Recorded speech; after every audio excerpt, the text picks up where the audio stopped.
Hallo liebe Zuschauerinnen und Zuschauer, ich heiße Nastja und wir befinden uns heute in Japan auf der Insel Shikoku in einem kleinen Städtchen oder sogar Dorf Yasuhara.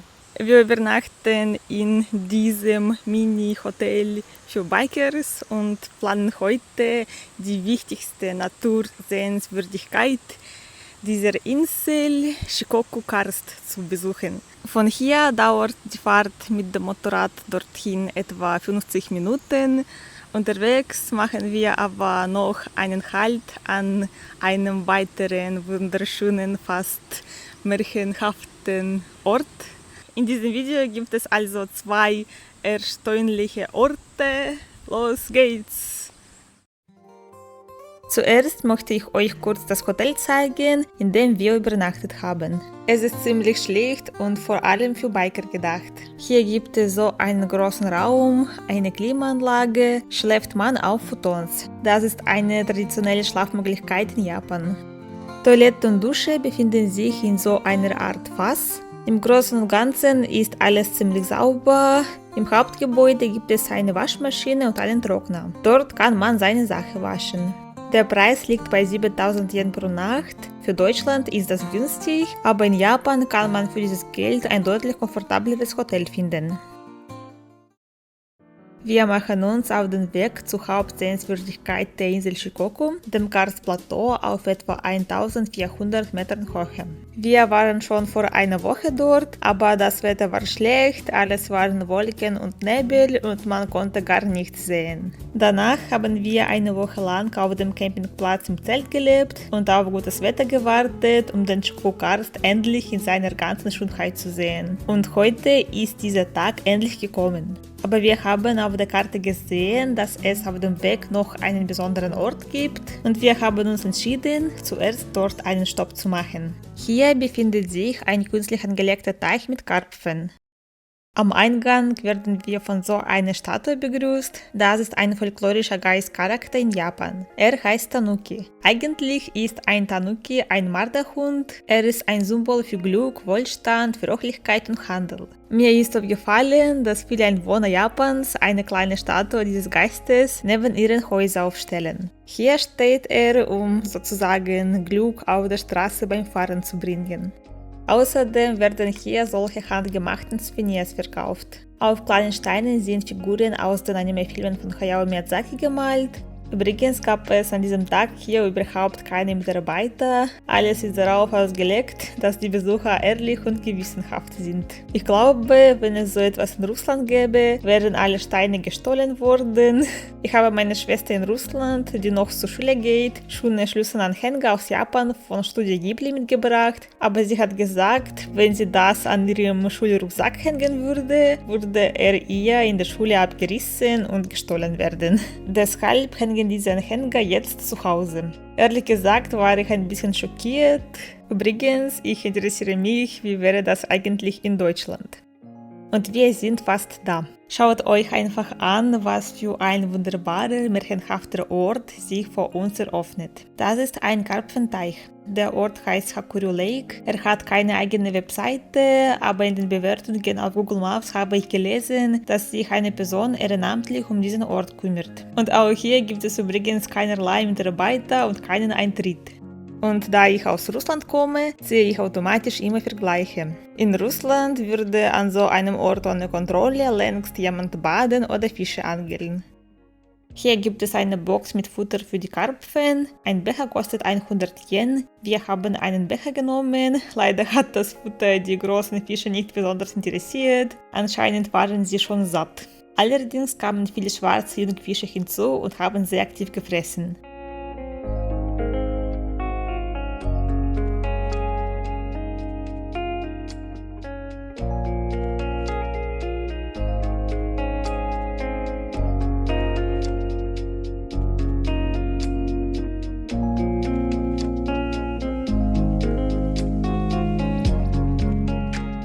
Neben dem Teich gibt es außerdem noch so eine heilige Höhle.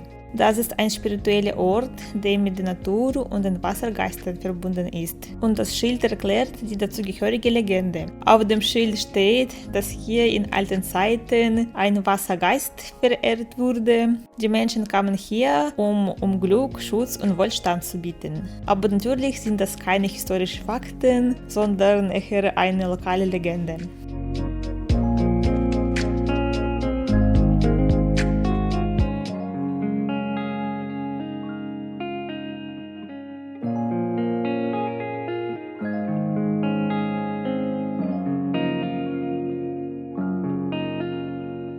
Nur ein paar Meter vom Karpenteich entfernt fließt ein Gebirgsfluss. Trotz des heißen Sommers ist das Wasser sehr kalt.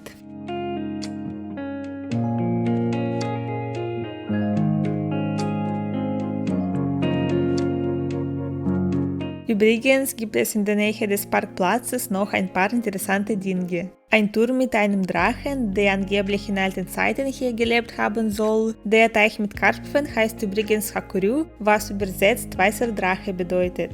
Hier auf der Tafel steht eine Legende über diesen Drachen. Man kann auf den Turm hinaufgehen, was ich auch versucht habe, aber der Weg ist ziemlich schmal und mit Kletterpflanzen überwuchert und ich hatte Angst weiterzugehen. Vielleicht lebt dort irgendwo eine Schlange oder so, aber trotzdem ist das alles unglaublich interessant. Die Atmosphäre des Abenteuers in einem Fantasy-Film.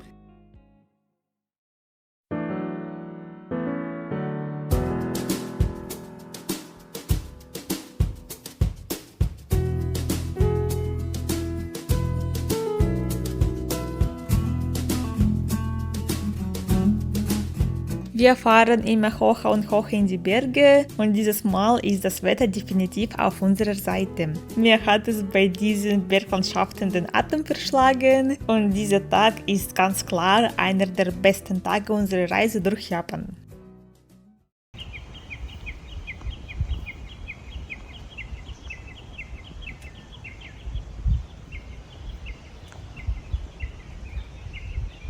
Übrigens gibt es hier so ein Hotel und auf deren Webseite steht, dass man von hier Sternenhimmel sehr gut sehen kann. Aber es ist teuer, deshalb haben wir dort nicht übernachtet.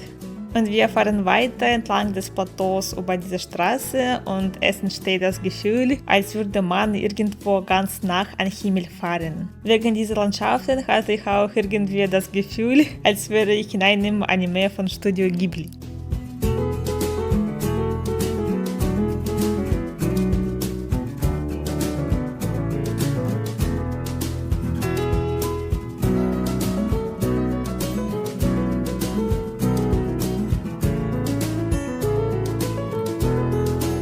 Der Shikoku-Karst ist auch dafür bekannt, dass hier Kühe weiden. Ich wollte mit ihr Kontakt aufnehmen, aber sie hatte absolut kein Interesse daran, mit mir zu kommunizieren.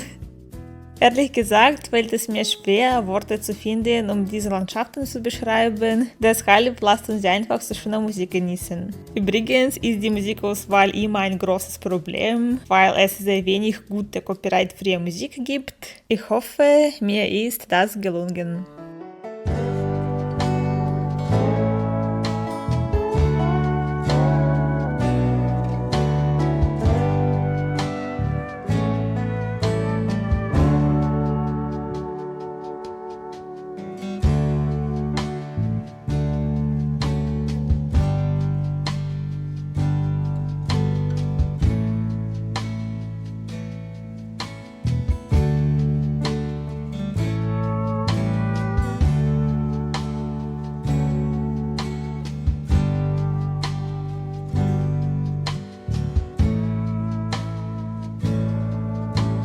Wie ihr sehen könnt, gibt es hier übrigens ziemlich viele Wohnmobile und Menschen mit Zelten. Wir haben sogar einige Motorradreisende gesehen, die hier mit einem Zelt übernachtet haben. Und ehrlich gesagt würde ich auch sehr gerne hier übernachten, denn nachts kann man hier bestimmt einen unglaublich schönen Sternenhimmel sehen. Aber das Problem ist, dass es hier sehr kalt ist und ein extrem starker Wind weht.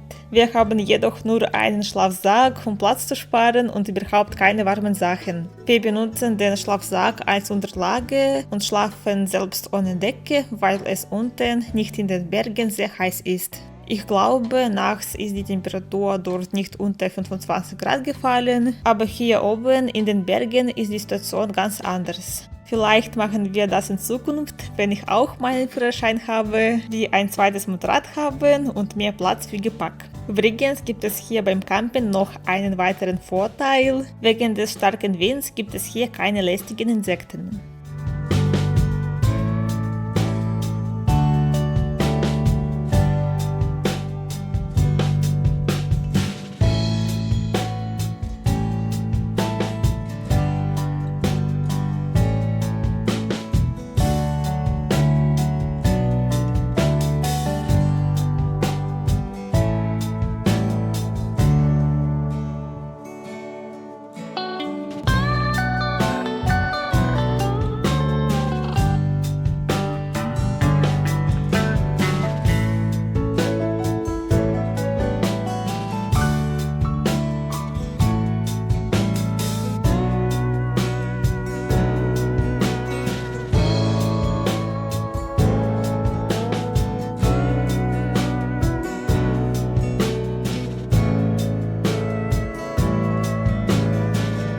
Übrigens male ich schon seit mehreren Jahren Ölgemälde. Das ist mein Lieblingshobby und der Schkogarten hat mir so gut gefallen, dass ich bereits 3 Landschaften von hier gemalt habe und plane noch einige weitere zu malen. Wenn jemand von euch eines dieser Bilder kaufen oder eine Wiederholung in einem größeren Format bestellen möchte, dann schreibt mir gerne eine E-Mail.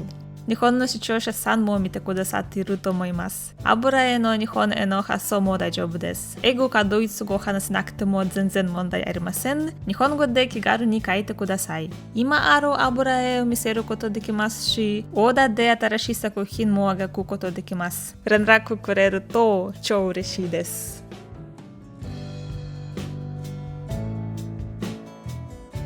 Und wir müssen zurück nach Yasuhara fahren, solange es noch nicht ganz dunkel ist. Die Straße ist sehr kurvig und im Dunkeln ist es gefährlich hier zu fahren. Morgen setzen wir unsere Reise fort und fahren in die Präfektur Ehime. Ehrlich gesagt war es ein bisschen traurig, Yasuhara zu verlassen, denn insgesamt haben wir etwa 1,5 Wochen in dieser Gegend verbracht. Übrigens habe ich für die Mitglieder des Kanals ein Video gemacht, in dem ich zeige, wie wir hier eine Woche lang bei regnerischem Wetter im Zelt gelebt haben. Der Preis für das Abonnement beträgt nur 4 Euro im Monat, also falls es euch interessiert, könnt ihr gerne beitreten und euch dieses Video ebenfalls ansehen. Das Abonnement kann jederzeit gekündigt werden. Im nächsten Video, wie ich bereits gesagt habe, erwartet uns Abenteuer in der Präfektur Ehime. Wir werden in der Stadt Matsuyama übernachten, den bekanntesten Onsen und die Burg Matsuyama besuchen. Es wird Natur geben, Stadt und natürlich auch verschiedene Geschäfte und Restaurants. Vielen Dank fürs Zuschauen und für die Unterstützung meines Kanals mit einem Like, einem Kommentar und einem Abo. Und natürlich vielen Dank euch an alle, die mich finanziell unterstützen. Selbst die Erstellung eines scheinbar kurzen 10-Minuten-Videos dauert mehrere Tage, deshalb ist die materielle Unterstützung wirklich sehr, sehr wertvoll und wichtig. Ich werde versuchen, innerhalb von 2 Wochen ein neues Video zu veröffentlichen. Nochmals vielen Dank und bis bald.